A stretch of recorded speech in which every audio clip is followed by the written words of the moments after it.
Hi, have you ever wondered what is a thermal overload and why we are using it in our industrial classic control circuits? In this video, we will learn what is a thermal overload, also what is the structure of it, and what causes an overheating or overloading for the motor we want to protect. Also, why we could connect an overload and circuit breaker at the same circuit. What is the main difference between a circuit breaker and an overload? Please consider subscribing in Electrical Engineering Planet channel to support our community. Also, don't forget to share, like, and let knowledge enlighten your world.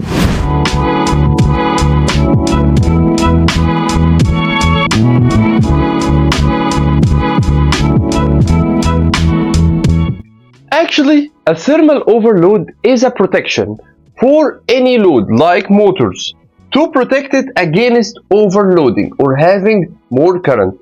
This current will cause an overheating for the load.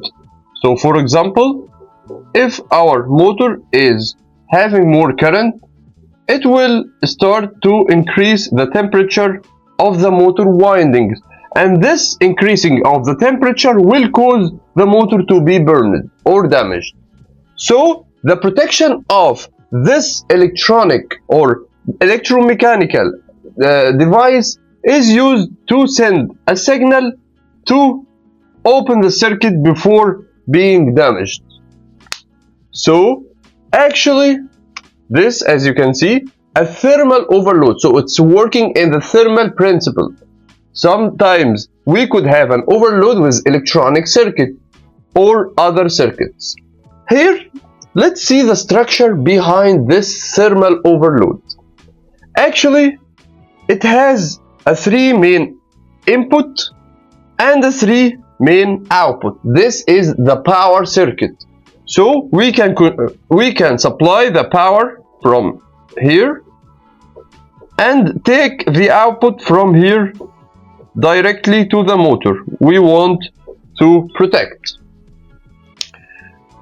This main power circuit is always closed. So if we draw a symbol for the main circuit, it is in this symbol. This is the symbol of overload, but it always be closed. It's not gonna open if any fault happened. So this will never be happen because it's always closed, and it's not designed to open. It's not like the circuit breaker which is open and closed. So the main circuit breaker or the main power of the thermal overload is always closed. So what will happen if any abnormal condition happen? Actually, this auxiliary contact switch is normally open or normally closed will take an action. So here we have a normally open and normally closed contacts.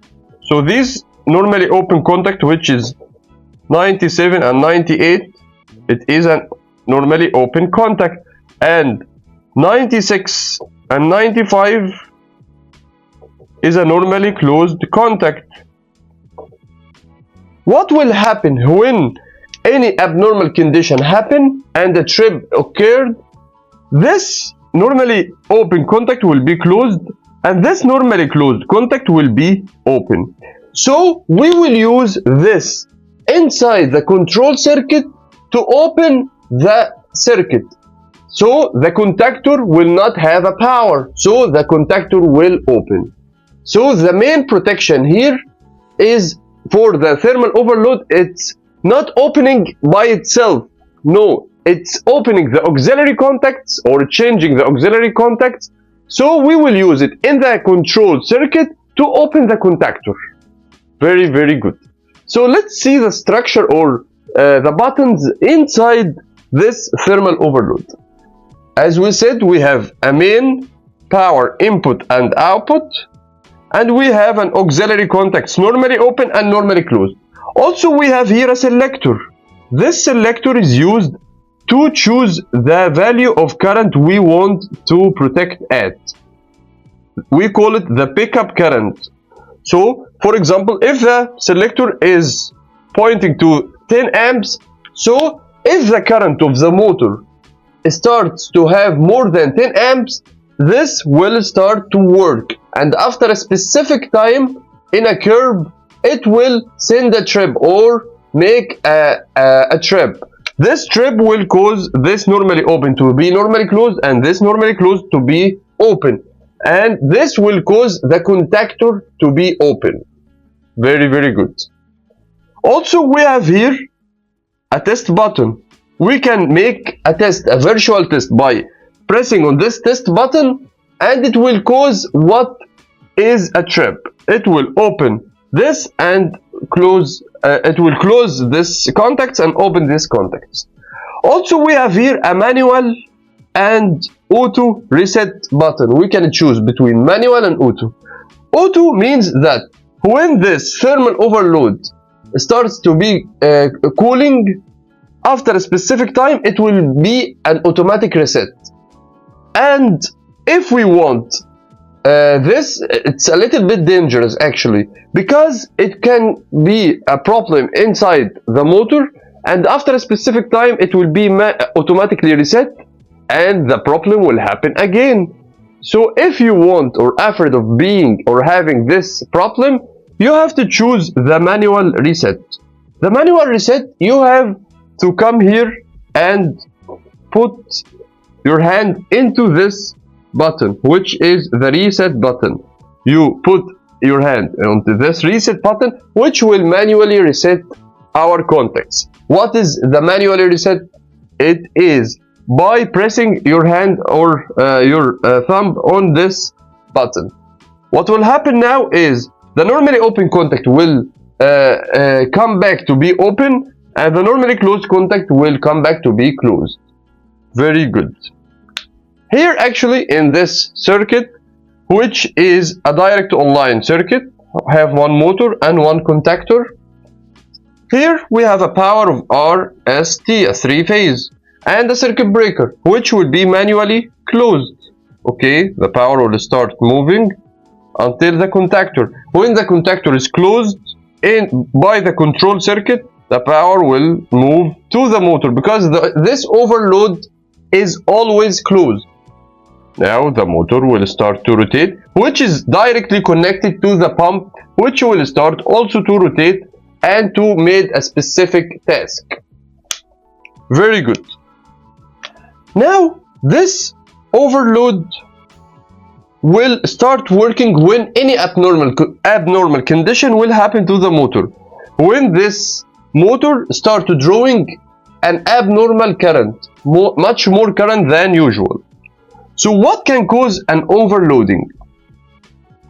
Actually, there is a lot of reasons. It could be electrical or mechanical. Sometimes there is unbalance. If the motor winding is not balanced, so the motor will start to draw unbalanced current. So for example, if this motor has a rated current of 10 amps, it could draw on the first phase 10 amps, but in the second phase 8 amps, and in the third phase 5 amps, for example. So there is unbalance inside this motor. This will cause overheating and will cause this current to be over and over this time. Maybe this 10 amps will be 12, and this will be 13, and this will be 8. There is unbalance.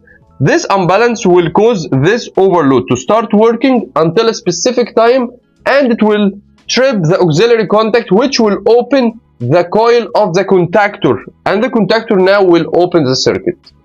So unbalance. Also, it could be a phase loss, a complete phase loss. This is unbalanced, but it's an extreme unbalance.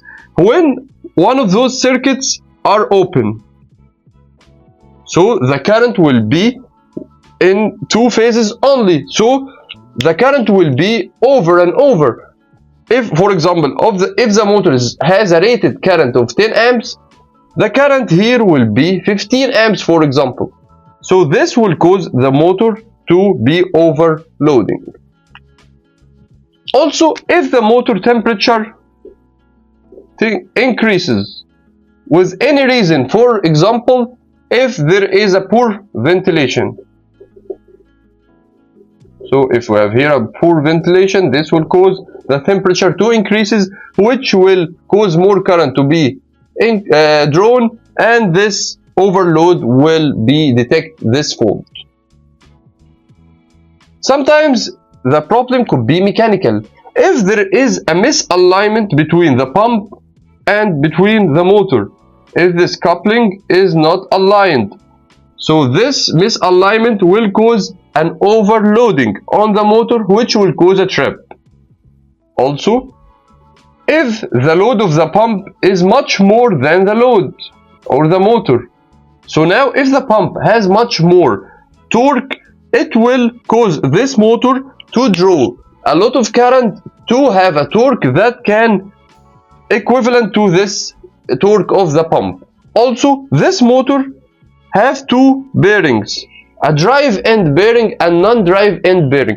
If those two bearings cause a problem or have to be changed, it will cause a more load, and this more load will cause more current to be drawn, and this will cause an overloading. Any of these reasons or much more reasons, so we will add here bearing. So these are the main reasons, but it could be have more reasons than this. Any of those reasons will cause this motor to draw overcurrent, and this overcurrent will be detected by this overload, which will send a signal to open the coil of the contactor in the control circuit. Let's now see the control circuit to fully understand what's happening. Here actually we have a line and a neutral. If the contactor has a 220 volt, so we will connect it with one of the three lines, main lines, and a neutral. Now we will connect a stop normally closed button or switch.